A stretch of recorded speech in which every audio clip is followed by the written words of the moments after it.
ಆತ್ಮೀಯ ಸಹೋದರ ಸಹೋದರಿಯರೇ, ಇಂದು ನಾವು ಸಾಧಾರಣ ಕಾಲದ 16ನೇ ಭಾನುವಾರವನ್ನು ಆಚರಿಸುತ್ತಿದ್ದೇವೆ.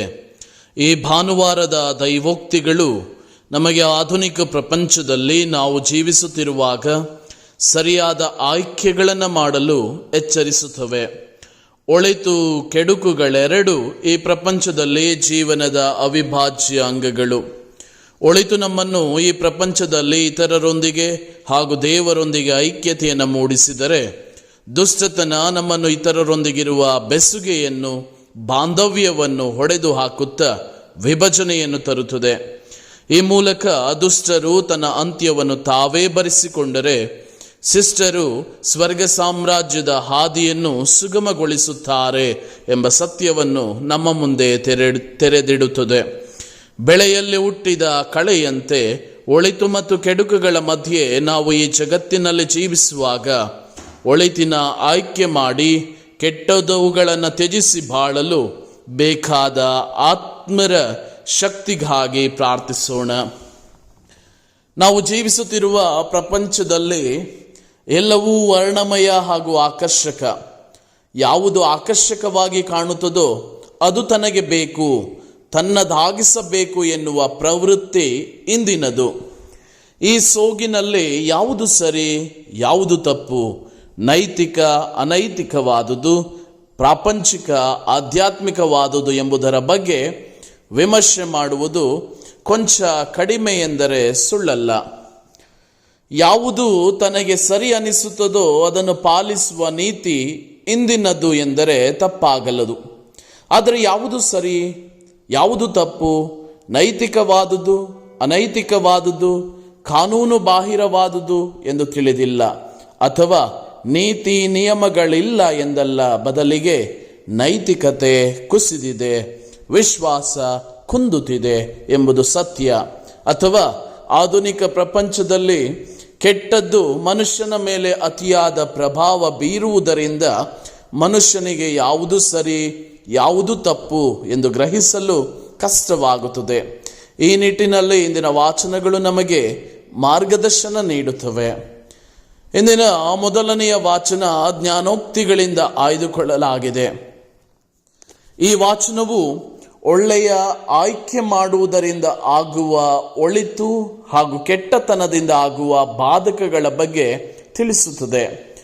ದೇವರು ನಮಗೆ ಜ್ಞಾನವನ್ನು ಕೊಡುವುದರೊಂದಿಗೆ ನಾವು ಇತರರೊಂದಿಗೆ ಸಂಪರ್ಕ ಇಟ್ಟುಕೊಳ್ಳಲು ಹಾಗೂ ವ್ಯವಹರಿಸಲು ನಾಲಿಗೆಯನ್ನು ಕೊಟ್ಟಿದ್ದಾರೆ. ನಾಲಿಗೆ ನಮ್ಮ ದೇಹದ ಬಹು ಮೃದುವಾದ ಹಾಗೂ ಚಿಕ್ಕದಾದ ಅಂಗವಾದರೂ ಬಹಳ ಪರಿಣಾಮಕಾರಿ ಹಾಗೂ ಅಪಾಯಕಾರಿಯಾದ ಅಂಗವಾಗಿದೆ. ನಮ್ಮ ಭಾವನೆಗಳನ್ನು ಇತರರಿಗೆ ವ್ಯಕ್ತಪಡಿಸುತ್ತಾ, ನಮ್ಮ ವ್ಯಕ್ತಿತ್ವವನ್ನು ತಿಳಿಯಪಡಿಸುತ್ತಾ, ನಮ್ಮ ಮಾತು ಚೆನ್ನಾಗಿದ್ದರೆ ಅದು ನಮಗೆ ಸಮಾಜದ ಮುಂದೆ ಗೌರವವನ್ನು, ಪುರಸ್ಕಾರವನ್ನು, ಮಾತಿನಂತೆ ಕೃತಿ ಇದ್ದರೆ ನಮಗೆ ಸತ್ಕಾರವನ್ನು ತರುತ್ತದೆ.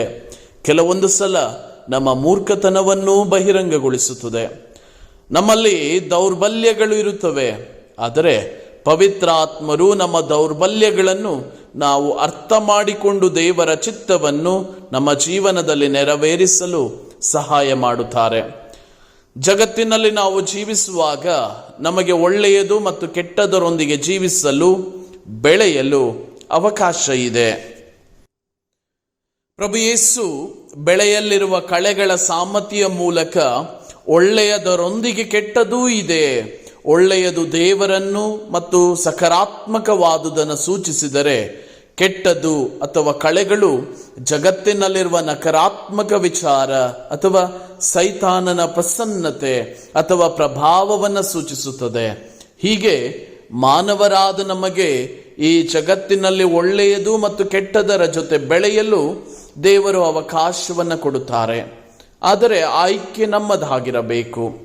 ಈ ಪ್ರಪಂಚವು ಶಾಶ್ವತವಲ್ಲವಾದ್ದರಿಂದ ಅಂತ್ಯದಲ್ಲಿ ದೇವರು ನ್ಯಾಯ ತೀರ್ಪು ನೀಡುವ ಸಮಯದಲ್ಲಿ, ರೈತನು ಕೊಯ್ಲು ಮಾಡುವ ಸಮಯದಲ್ಲಿ ಬೆಳೆಯನ್ನು ಆಯ್ದು ಕಣಕ್ಕೆ ತಂದು ಕಳೆಯನ್ನು ಸುಡುವ ರೀತಿಯಲ್ಲಿ ನೀತಿವಂತರನ್ನು ಅನೀತಿವಂತರಿಂದ ಬೇರ್ಪಡಿಸುವರು. ಆಗ ನೀತಿವಂತರು ದೇವರ ಸಾಮ್ರಾಜ್ಯಕ್ಕೂ, ಅನೀತಿವಂತರು ಶಿಕ್ಷೆಗೂ ಗುರಿಯಾಗುವರು.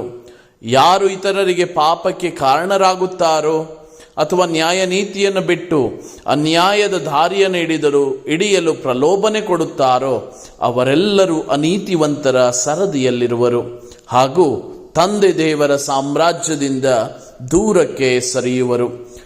ಆಧುನಿಕ ಸೌಕರ್ಯಗಳು, ತಂತ್ರಜ್ಞಾನ, ಮೊಬೈಲ್ ಸಂಪರ್ಕ ಸಾಧನಗಳು ತಾತ್ಕಾಲಿಕ ಸಂತೋಷಕ್ಕೆ ಅವಕಾಶ ಮಾಡಿಕೊಡುತ್ತದೆ.